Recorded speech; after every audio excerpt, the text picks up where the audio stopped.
Hey, everybody. Tom Murray coming at you, the Director of Innovation for Future Ready Schools in my day job, author, speaker. Regardless of what it is, I get to connect with amazing educators like you all around the country, and I am fired up to be on this podcast.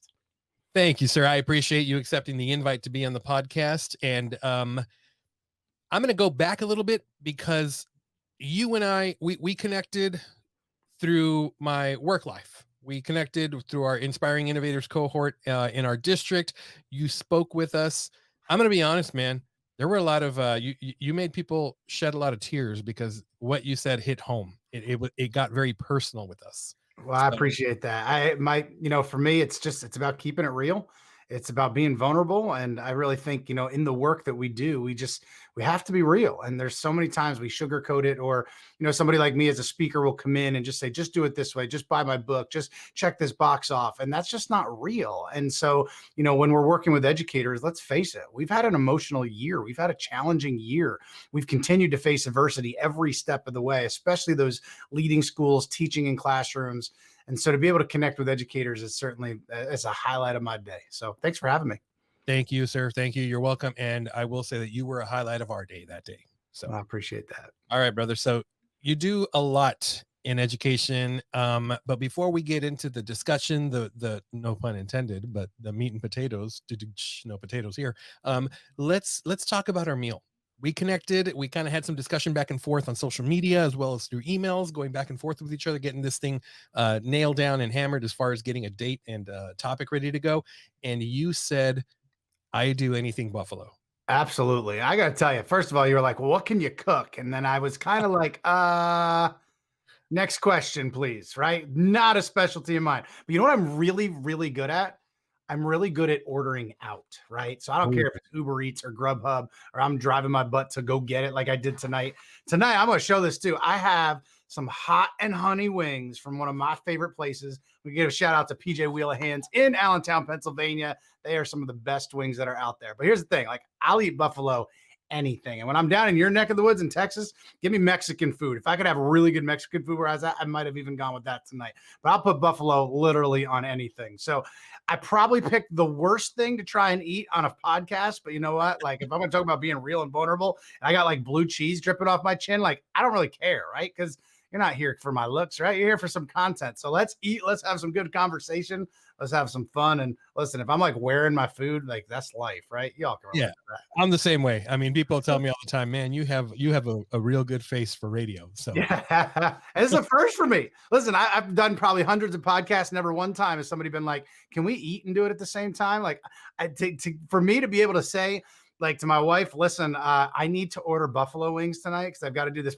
That was a dream come true. So if you want to record another podcast tomorrow night, I'm all in. I'll choose a different place. We'll do it again. Let's do it, dude. Volume 2. All right. So I'm glad that you said blue cheese because I am anti-ranch with wings. Totally agree. Don't even say the R word in front of me when you're giving me wings. Nevertheless, buffalo wings, if it's not blue cheese and if it's not chunky, don't even put it in my face. Totally agree. So what kind of sauce do you have? What do you have going on over there? I've got a medium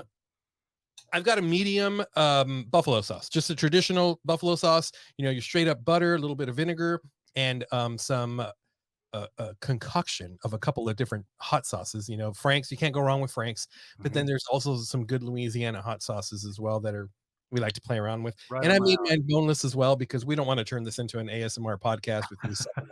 Right up my alley. I'm loving it. Yeah, so awesome. I'm excited, man. How about we take our first bite right now?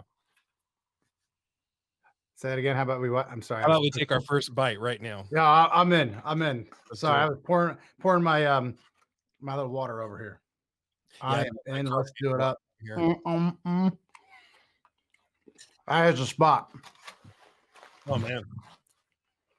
Even a bad buffalo wing, it's still a buffalo wing. It's still solid. Mm-hmm. So funny story about that. I've been to the original place, the original home of the buffalo wings in Buffalo, New York. Of course, when I saw that, kind of a tourist trap, the original place, they tell the story behind it. I had to go. They're okay. They weren't great. Oh, really? They're all right. I kind of expected. I think I set my expectations really, really high. Kind of think I let down a little bit. They were good though. They were good. I'm not going to complain. They were good. Interesting. It's funny you mentioned that a little bit earlier about you've done many podcasts, but this is the first one where you've been asked to eat. the premise of the show is, I mean, the best conversations happen when we break bread with great people. That's the tagline, and that's the truth. Whether it be with family, with friends, with loved ones, with colleagues, but those authentic conversations, when we put our filter down, is when we break bread. We sit around a table, whether it be virtually, whether it be in person, and we share a meal together. Yeah, I really like that. That hit home for me. Somebody that I get to go to a lot and see a lot, just the nature of kind of what I do. And some of the best conversations don't happen with the presenter in the front of the room, or don't happen, in your some formal session. Some of the best conversations happen in the hallway, two or three people talking about what they're doing, giving specific information where they can relate and connect on a different level. And sometimes it's those informal times in education that we seem to not value in traditional settings. But how often is educators saying, like, that was the most meaningful thing for me? So to get together on a podcast and be low key, discuss and break some bread together, I'm all in. That's right. That's right, brother. That's right. Let's do this, man. Now we're going to do some conversation regarding EdTech and, this whole past year, and some of the fallacies and some of the myths around EdTech and that. So give us your EdTech background. If I'm not mistaken, you started off in the EdTech world, or at least had your foot in the door in the EdTech world, right? So let me start with this story. I was 1-to-1 in my classroom 19 years ago. 1-to-1 Palm Pilots. You remember those babies? I haven't heard that in forever. I was a second year teacher. I was one of those teachers that I was like, I'll try it, I'll win. So I was piloting with a couple other teachers around the district, the Palm Pilots. Now, I will also tell you, at one point in time, somebody told me they were going to revolutionize education. That's a whole other conversation. But there I am. I'm like 22 years old. I've got 1-to-1 Palm Pilots. And let me share it this way to you. I will tell you, on one hand, they were the beginning to mobility. It was we're still talking like there wasn't Wi-Fi in schools. This was still, we'd hook up the LAN. We'd run all these wires all over the place. If you're a younger teacher, you have no idea what I'm talking about right now, folks, if you're listening. But we didn't have any Wi-Fi or anything. So we'd run all these stuff and we'd have these huge laptops, right? But this was the beginning to mobility. And if you remember, Palm Pilots were kind of the first devices, because this was 5 years before the smartphone, right? 5 years before the iPhone. You could actually beam and devices could communicate, right? And at that point, the flip phone, you didn't do any of that. So these things were cool. They were shiny. They were trendy. And it was also educationally life-changing for me. And here's what I mean by that. My principal at the time is a guy named Bill Gritzula, superintendent now in Pennsylvania. He's an amazing principal. Encouraged us to take risks. He created the culture where we could take risks. I remember one day he walked into my room and I'm literally running up and down on the air conditioner that was on the side of the room to get my kids' attention to prove something. But he was the principal would be like, hey, if that's what you need to do, that's what you're going to do at that point, right? So to set the tone, I want to give you that example. So he gives me the whole formal observation thing of like, hey, I'm going to come in next week. How does 9:07, sound? And there I was as a second year teacher. I'm like writing back like, sounds great, can't wait, smiley face, right? So he's coming back, and for whatever reason he wanted to see we're doing the spelling lesson, like we're doing this new spelling program. And I don't know, it was just it was 2001, right? So we're going back at that time that it was what it was. So I knew he was coming in and he wanted to see, I wanted to show him the best. And there it is, like, hey, we're piloting these. I want to use technology the whole time. And so there we were. And the premise of the lesson, to give you an example, we were using this program called Graffiti on the Palm Pilots. And basically you'd have this little stylus and that was the way you could handwrite. And so what I had the students do, we spent a little bit of time kind of reviewing some of the norms. And when we partner up, and I had their own individualized spelling list. Hey, 19 years later, I'm pretty proud of that. For 19 years ago, they had their own personalized spelling list. They partnered up. And then what I had them do is, one of them I would have your list, you would have my list. I'd give you a word, you had to spell it, you beamed it over. I checked it and double checked, and I gave you your word, you beamed it back. And here's what I can tell you. For the 25 minutes or so of the lesson and the practice and going back and forth, every kid was engaged. Every kid followed every direction the entire time. Every time I asked a question, like every single hand was up. There I am, 22 years old, thinking to myself, I'm crushing it. Like, I am so fired up that my principal's here in this lesson. End of the lesson comes. We're right about to go outside to recess. I remember being like, if there was a mic here, I would drop it because I just crushed this observation. Like, to the minute, I've got it. Every kid's engaged. Tech use the whole time. Next day comes, I'm walking down the hallway. And again, great relationship with this principal, an amazing principal at that time. But he's also going to be somebody that pushed me. And I can literally remember 19 years later, this supervision conversation. I mean, how often can we say that? 19 years later, here's the conversation that I have. And I tell this story in my last book, Personal and Authentic, because here we are 19 years later, and I can still tell it. I can still show you where I was sitting. And so I walk in, and probably my chest was out a little bit, kind of being like, I can't wait for Bill to tell me how awesome this lesson was, because I crushed it. Like literally lesson plan to the T. Like, I can't wait. I'm smiling, being like, all right, let's see what we got. And I'm only kidding when I say that, but I'm like, I'm fully confident. Like everything I said I was going to do happened, right? So he pushed me, he said, so Tom, what were your learning objectives for the lesson? So I said, all right, so Bill, like we wanted to use the Palm Pilots to be able to, and he stops me. He's like, no, what were your learning objectives? I'm like, you cut me off. We wanted to use the Palm Pilots to be able to, and he stops me again. He said, so Tom, let me ask you this. Every time I ask you to talk about learning, you start talking about technology. Talk to me about the learning. And I remember being like, and then he pushed me. He said, Tom, were all your kids engaged? Absolutely. Did all your kids follow your directions? Absolutely. Was your classroom management stuff there? Everybody was on? Awesome. Can I ask you a question, Tom? I really want to push you. I said, okay. Could you have done the exact same thing, sitting side by side, pencil and paper, no technology, in 6 or 7 minutes that you took 28 minutes to do? And I remember sitting there being like, huh, yeah, you know what? I could have. And he said, I'm going to push you because I know you're at a spot I could. And again, the relationship there, the culture was there. He wasn't ripping my heart out. He cared about me enough as the principal and as my supervisor to recognize like some of the other things for a newer teacher, maybe I had in place, but he recognized I fell in love with the tech. I fell in love with the device. And he said, Tom, I want to push you. I really think you created the lesson because the technology could do something, not because it was the best way to learn or practice something. And I've never forgotten those words because he was absolutely right. It was really all low-level stuff. And in fact, using the technology took me 3 times the amount of time than if they just did it pencil and paper side by side, literally doing the exact same thing. They could have rattled them off back and forth, just handwriting them. And it was changing. It was life-changing for me from an educational end because I did fall in love with the tech. Like we did all sorts of stuff with the Palm Pilots. And yes, it was a pilot program. And no, he didn't knock anything I did. And no, I never felt like, oh, I can never use them again because it was a waste of time. It wasn't that at all. He pushed me from an instructional end to say, like, you need to hyper-focus on the learning, not on the use of tech. And here's the thing, 19 years later, that happens in classrooms every single day. You log on to Twitter every single day. You will see this app. It's a game changer. No, it's not. Now, I will clarify. Listen, if there's things for both of my children have special needs in different ways, and there's technology devices. Maybe if you're hard of hearing, like an auditory technology device, yes, that's absolutely game changing, life changing. 100% agree. I'm not talking about that.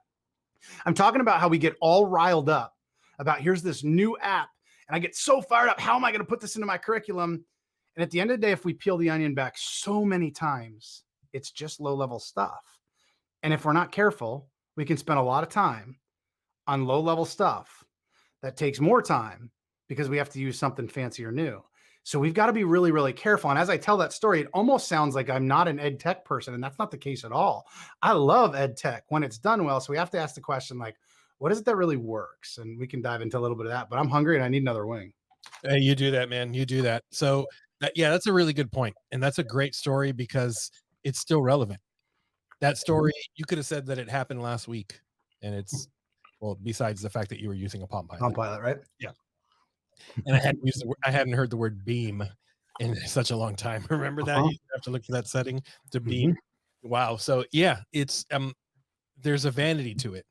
There's a sense of I'm using this. It's game changing. It's changing the way I do things. But really, there's really one word that sticks out, and it's substitution. Yeah, no, absolutely. And here's the other thing is getting to go to a lot of conferences. And I love conferences because I love connecting. You're down there in Texas. I get to TCEA virtually every year.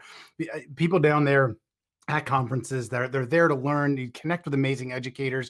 If you have the opportunity as a teacher to try and go to something, even and I know it can be challenging. Maybe you're in a small district, rural district, no PD budget, whatever it might be. But for me, being able to be at a lot of that, let me give you a conference example. And I'm not knocking conferences because they're working with so many of them. They do a really good job. But if I take 2 different sessions and I title the session 60 apps in 60 minutes, and across the hall is shifting pedagogy using technology. Here's what you will see. I'm confident of this because I see it in any state, anytime that I go. 60 apps in 60 minutes. You'll have people literally like crawling on the floor to get in, fire code, people sitting around the walls, jam packed, people sitting next to the presenters just to get in, dying for the latest app, right? Across the hall, 4 people sitting in the front row. Because we get enamored about the latest tool, the latest app, the shiniest object, just like I was. But when it comes to like the real work of shifting, like how do we get it for deeper learning? What is it that really works for those deeper level tasks? Where is it really worth the money? That's a different conversation. And I see it time and time again. Those rooms at conferences don't get very full. When we talk about like deeper levels of pedagogy, it's like, no, give me the quick fix.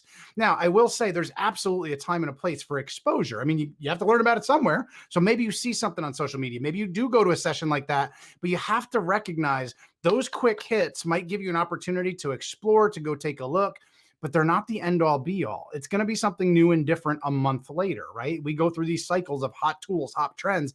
And you see that as well when people get all wrapped up into, in my class, we have to use X tool. I was a tech director, CIO for 3 years. And listen, I tried to open up as many walls as I could for my teachers. I tried to break down as many barriers, get them as much access as possible. But there was times and place where people were so sold on this one app. I'm like, look, when you're using something free like that, you've got to be really careful from a privacy end with the student information that's going out, but also recognizing it can go away tomorrow and there's nothing you can do about it. And that happens. And we see that with EdTech stuff there as well. And so we have to do it with intention. We have to keep our vision hyper focused on what matters most. And it's really the learning side of this work. It's easy to lose sight of, easy to get jazzed up.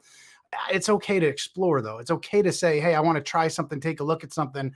But when we get that in a reverse order in terms of priorities, that's where we start spending a lot of time on low level stuff. I'll give you one more quick example of something I see all on this, especially pre-COVID. Obviously, the COVID thing changed things, obviously, because it forced us into digital, right? It forced us into like, if you couldn't connect on a Zoom, you couldn't figure that out. Like you just weren't connecting with your kids. Like your job depended on it. So guess what happened? Overnight, everybody learned how to do it. Like everybody figured out, like, here's how I turn my camera on. Here's how I connect on Zoom. Here's how I connect on Zoom link. Because if I can't do it, I can't connect with my kids tomorrow. That why was there, bam, it happens, right? And kudos to all the teachers that change things literally overnight. But when we think about all these different examples, and I just forgot my example. We're going down that path too far. I don't know. I'll come back to it. I was getting too far into that. Get all fired up. I think you need a wing, my friend. Yeah, I think so too. Yeah. And that kind of goes into the word integration or implementing. You know, I'm using technology in my classroom. And a lot of times it's low level stuff. It's the substitution. It's you're taking that worksheet and you're digitizing it with this app or that app. And the question is, can like your principal mentioned to you, could you have done this with the paper pencil worksheet in the classroom with students in groups or what have you, or in a jigsaw, using the jigsaw strategy or what have you? And a lot of times the answer is yes. So we have to be really meaningful when we use the term using technology, integrating technology in the classroom, because there's a big difference, you know. And we always, I always think back to Monica Burns, Dr. Monica Burns. She's a good friend. Yeah, task before apps. We have to think tasks before apps. And I have to now think of Buffalo Wing before anything else. So I'm getting. I remember what I was going to say because you were going down that road. You look online, how often, especially pre-COVID, did we see like, I'm totally paperless. I'm a paperless classroom. Here's the thing, as lovingly as I can, so what? So what? Like when we answer the so what, well, because everything's on a device, everything's in Google Drive, everything. Listen, I love Google. I love all that stuff. But at the end of the day, so what? And let me push admin that might be listening to this. Admin, I think we actually reinforce low-level learning often without realizing it. And sometimes when I say that, coach and principals, like their heads look at me like, come on. No, I don't. All right, let's take your little walkthrough form that you have there in your school. You open up your little walkthrough form. You got your 5-minute walkthrough form. There's nothing inherently wrong with it, but so many times, here's what you see in it. Kids are using technology. Check. So let me ask you this. So what? So what? Check. Because the moment we start to do that, the moment it shows teachers when I come in, one of my main barriers is kids are using it.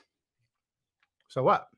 Because now we're checking it off. And what if it's all low level stuff? Check, you did it. Nice job. Low level stuff. Check, you did it.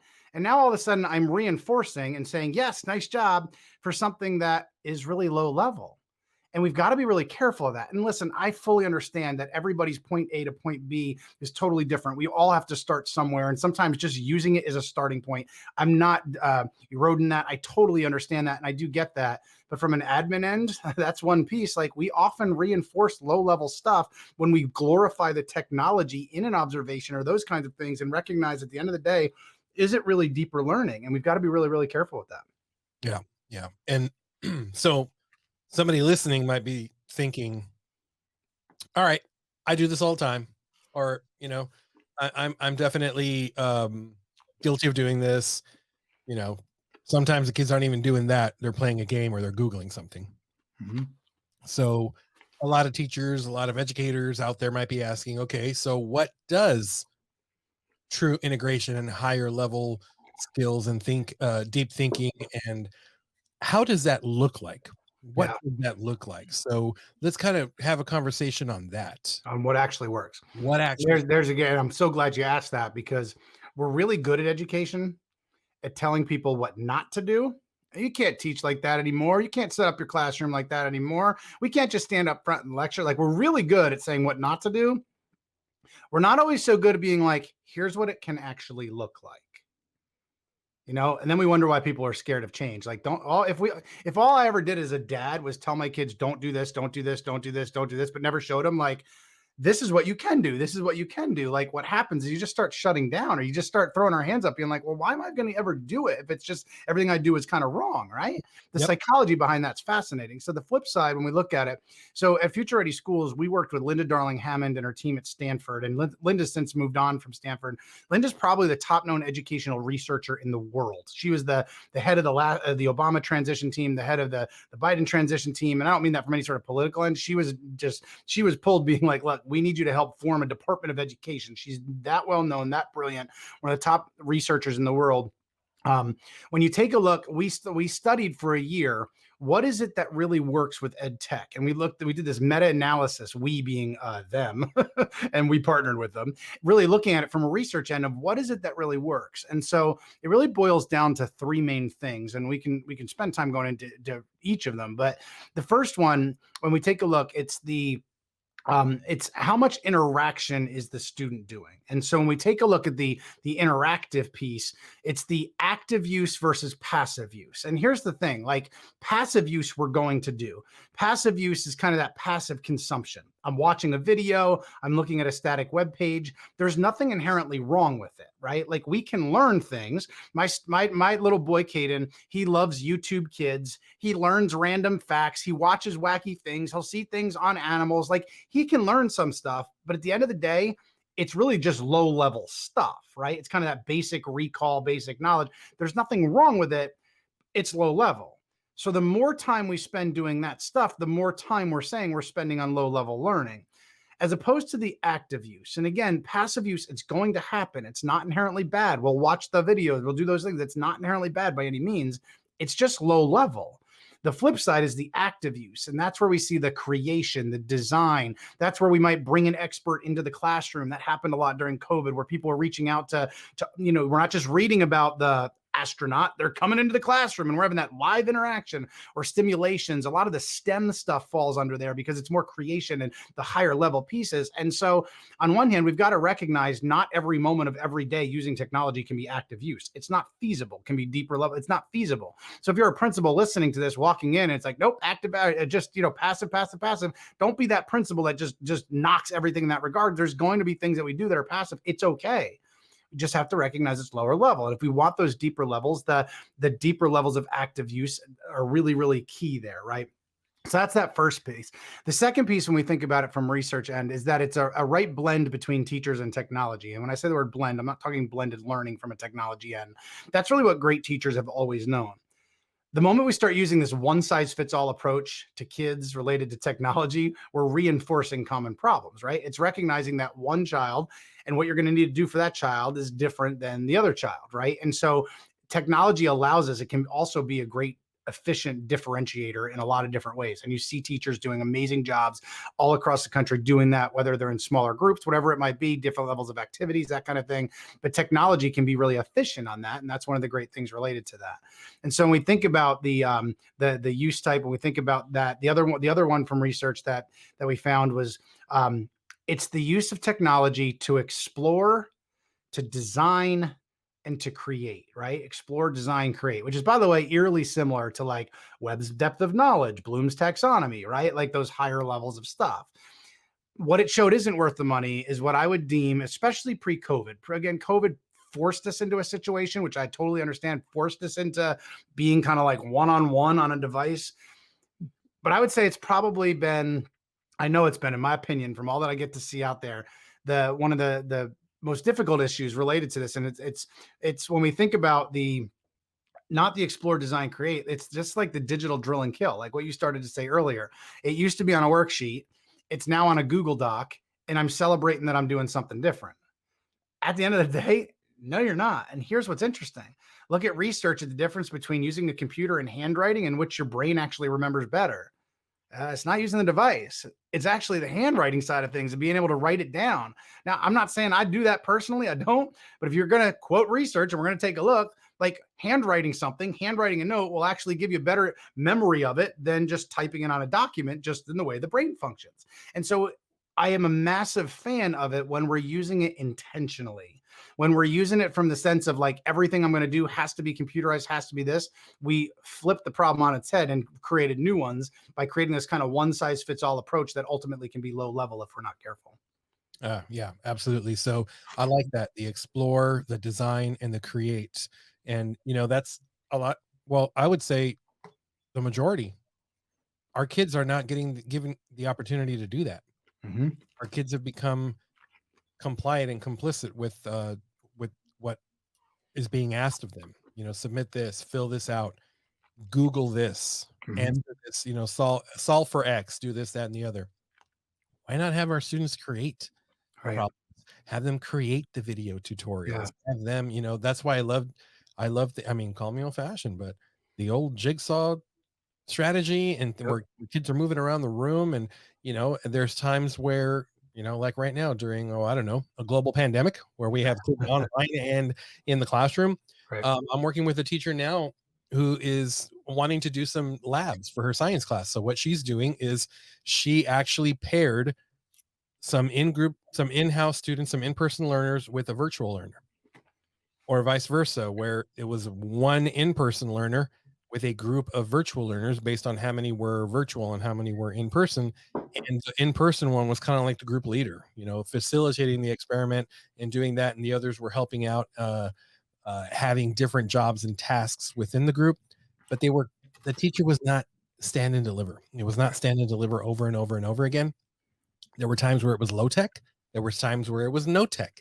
And there were times where it was all tech. Or the tech that was integrated was simply for the fact of connecting the classroom. Yeah. And that was it.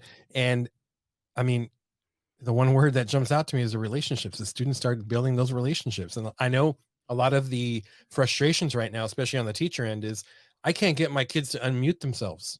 I can't get them to turn their cameras on. Yeah. And I'm working with some of them who their biggest goal, their biggest challenge right now is engagement, getting student engagement. And to them, with their scenarios, engagement can be unmuting the microphone, typing in the chat, hitting that Zoom reactions button. Yeah. But we need to start building opportunities where our students can start building that culture in our classroom and building those relationships. Yeah. That way, when we finally do get back together, technology is not the end all be all. It is a tool Yeah. for you to get your kids where you want them to be based on what you require of them with those specific tools. Yeah, it's the right tool at the right time for the right job. And I want to pause just because in reflecting on my own of just all the things that I said, I want to make sure that any teacher listening, I give a shout out to every single teacher out there this year who's grown their technology skills, who's faced adversity in the midst of all chaos, tried new things, failed forward, modeled that to their kids, learned new tools. The professional learning that's happened in the past year, because it's been forced by COVID, is astronomically high. And kudos to teachers that did flip everything on its head, change everything overnight, and also say, you know what, like I might not be so comfortable with this, but it's the way it's going to be for a while. And they continued to move forward. And so I want to give teachers a shout out to that related to all those pieces. The other thing I think it's important to talk about from an ed tech end is recognizing the efficiency that it creates, right? Because it's not always just about the learning. There's things and reasons that I'm going to be using it as a teacher from a communications end to reach out to parents. You know, like look at how we're connecting right now. You're in Texas, I'm in Pennsylvania. One of the things that I look at is it's important to analyze, well, what have we learned during COVID? One of the things that I've seen is and heard a lot about, for instance, I know like my parent conferences, when I'm daddy over here meeting with my daughter's teacher, like we're doing it through Zoom. And I start to think about and talk about all these different places. Now parents don't have to leave work, don't have to take off, because how many parents, by the way, can show up at a parent conference at 11:30 in the morning? Yeah, it can be a challenge. And then sometimes we're like, I can't believe only half my parents showed up. Like, well, you're at work and so are they, right? So, but if we can do it in Zoom, they might be able to talk to their boss. Hey, do you mind if I hop on my kid's conference for 20 minutes? Yeah, go ahead. Go do your thing. Now I don't have to drive 45 minutes each way to get to my kid's conference or take the day off. Like that's an efficiency where, yeah, video chatting or side by side, maybe people definitely prefer, but there's times, hey, I'm totally content. And a lot of times somebody like me that's traveling all the time, if I'm across the country, I no longer have to say like, guess I can't go to my kid's conference. Now I can just hop on, click the link, and have the same conversation from across the country. And so that efficiency is huge. Another aspect of things, one of the pieces that we've really learned when we've looked at it instructionally during COVID, kind of giving that conversation, obviously the notion of synchronous, asynchronous learning, they've become such buzzwords this year, but you got under, like what are those things that become capable asynchronously? We need to give our students credit too. I mean, sometimes I think it's easy to look in the mirror and be like, woe is us as educators. The students are going through the exact same things that we are. And by the way, like they're missing their peers and they're losing parts of like their senior year and those things. So let's have some empathy for our kids when we talk about this stuff. But when we think about some of those connections, some of the efficiency, one of the pieces that I'll share is there's a number of students, a good number of students this year that are starting to say, you know what, like I prefer this type of schooling. So 11 years ago in the district that I was in, we created, when I moved from being a principal over to our district office, I entered this in year 2, we created our own full-time virtual program 11 years ago, taught by our teachers with our content in K-12. Well, our content 6 to 12, we worked with a partner for content K-5 because that's obviously a lot more challenging. The reason I share that is when I was a CIO in those 3 years running that program, growing that program, because we recognized that we were not meeting kids' needs in every way. In Pennsylvania, it's very different than where you are in Texas. From a funding end, we had about 50 different cyber charter schools at that point in time that if a child left us to go to some online cyber charter school, we as the home district, we paid for it. For a regular education student, it was $12,000. For any sort of special ed, even if it was speech 20 times a year, it was $24,000. Those numbers are now 15 and I believe 30. If that child goes, the home district pays, which creates a huge budget gap. So it forced us to innovate. That was a precursor for change. A lot of states, you might lose the student funding. I think that's how it is in Texas. You might lose some student funding related to that, but it forced us to change. It forced us to innovate. We didn't have to like it. A lot of districts are like, well, we don't like this. We don't, at the end of the day, you don't have to like it. It's reality, right? And so we created our own program to, number one, keep our kids, because we started to say, hey, if you want that option, we can offer that to you. And we had our teachers a decade ago teaching our content and bringing that in. And part of the ed tech piece from an efficiency end, one of my goals, and it happened the very last year that I was there before I worked to leave left to work nationally, is I wanted every one of my face-to-face teachers, that's what we call them, every teacher that's kind of traditional in a classroom, I wanted them to have a full copy of we called it cyber at that point, it was 11 years ago, of the cyber course that we were using, the online course that we were using, to have at their disposal. So this gave them a full other metric of all the lessons and everything they were doing while they taught face-to-face. Because now what becomes possible? Like true differentiation. Or you get a student that's going to be out for 2 weeks. They have mono, whatever it is. Well, now it's not just like, here's your book and a whole bunch of packets. well, now here's all the lessons and everything online. You can still stay connected to us. And that's how you can really start to create a true blended experience. And so when we look at that, technology is the only way that we can do that. EdTech is the only way that we can do it, to create environments where we can connect to all of those things there as well. And so I think it's an important aspect, because it's not always about an app. It's not always about a device. Sometimes that's a system thing that really allows us to redefine what the instruction can look like. Yeah. I think one thing that we really learned from this, and we need to make sure that we keep in the back of our minds, is we need to be prepared for anything. Mm-hmm. No one was prepared for this March 14th, 2020. It just happened. And like you said, we scrambled to literally learn things from one day to the next. Mm-hmm. Teachers listening or watching, do you remember the first time you successfully did a breakout room? Oh my gosh, I bet you walked out with your chest puffed out because you did that lesson with Palm Pilot. I bet you that's how you guys were as well. And you know what? You deserved it, because you did something out of your comfort zone, probably, that you didn't know, that you probably weren't trained on, and you made it work, and you made something happen, and you were able to create something in your classroom because of it. So we need to, one of the things I try and remind teachers every time. I was in Tennessee yesterday talking to teachers, and one of the things that I said to them was, I really believe, like, if they could see themselves today, a year and a half ago. So if a year and a half ago they could fast forward and watch what they do today, I think their mind would be blown. Because there's so many things that right now teachers are doing with EdTech, through remote learning, whatever it might be, that a year and a half ago, many of them might have been like, not me. I don't know how to, I'm not doing that. Right. But again, we were forced into a situation. So kudos to their growth. And I think we need to pause and breathe and celebrate that. Our teachers have come so far. They've done so much. They have so many more tools for their tool belt. So when anything comes back to a normal, and I hesitate even saying that, because there's a lot of things that were the equity side of things. There's a lot of things we don't want to go back to what it was.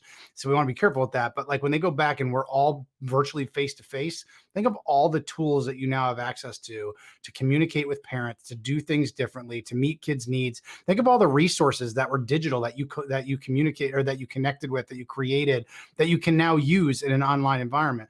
The other thing that I'll say about teachers related to all this, I really believe that collaboration is at an all-time high.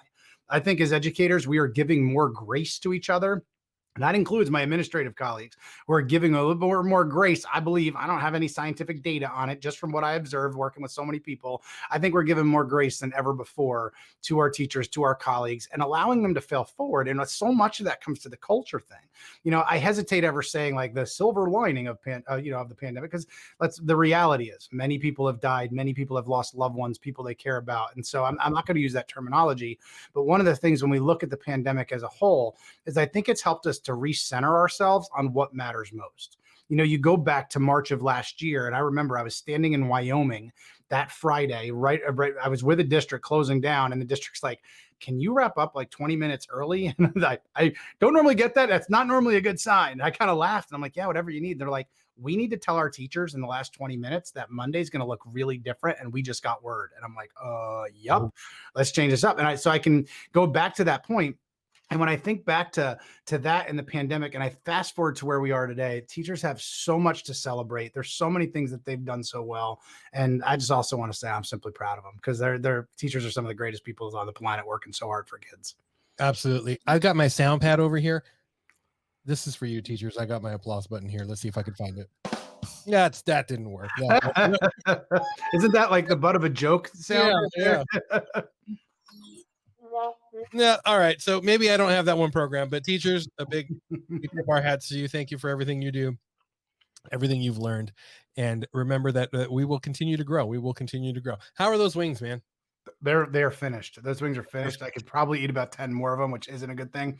I will also, just because we're on a visual podcast, I actually passed on the fries tonight. Ooh. And paid an extra $1 for a couple pieces of lettuce and like one tomato. So I'm not sure why it was extra, but I just want to show the world that Tom Murray's trying to be healthy on this podcast. So if you missed the whole first part, ignore the fried wings. Now I'm just going to be here with a salad with you, because that's what I want to show the world right there. My healthy eating habits. Oh, that's good stuff, man. There's nothing like a good, maybe 18 cents. Yep. 18 cents worth of vegetables. Yeah, there you go. They upsold you with. Yeah. That's cool, man. That's cool. Well, we've had some great conversations, some great talking points here. I know you got to get back to your family and your home life and that. So how can people connect with you? Sure. I think the easiest way is just to go to my website, thomascmurray.com, because off there you can link to Twitter, to Instagram, to YouTube, to Facebook, to LinkedIn, all the different sites to be able to connect. I mean this. If you have a question, you want to connect, I'd love to connect with you on social media, reach out in any of those different regards. Love to connect with people all across the country. For educators listening, thank you for what you do each and every day. Your work really, really does matter. Yeah. And don't worry, ladies and gentlemen, you hit him on any one of those social platforms and he will get the notification on his Palm Pilot. There you go. Well, Appreciate your time tonight, my friend. Thanks for having me. yeah, absolutely. I do have one more question before you go, my friend. Oh, mhm. Corn tortillas or flour tortillas? Flour tortillas, 100%. Flour tortillas it is. Okay, I'm a corn guy, but to each his own, and I do respect a good flour tortilla. So, Tom, I tip my hat. Thank you very much for connecting with me, the listeners, and the show here. I appreciate you. Thank you for everything you do. Thank you for your nuggets and Buffalo wings on, man. Absolutely. Thanks for All right, having you me. have a good evening.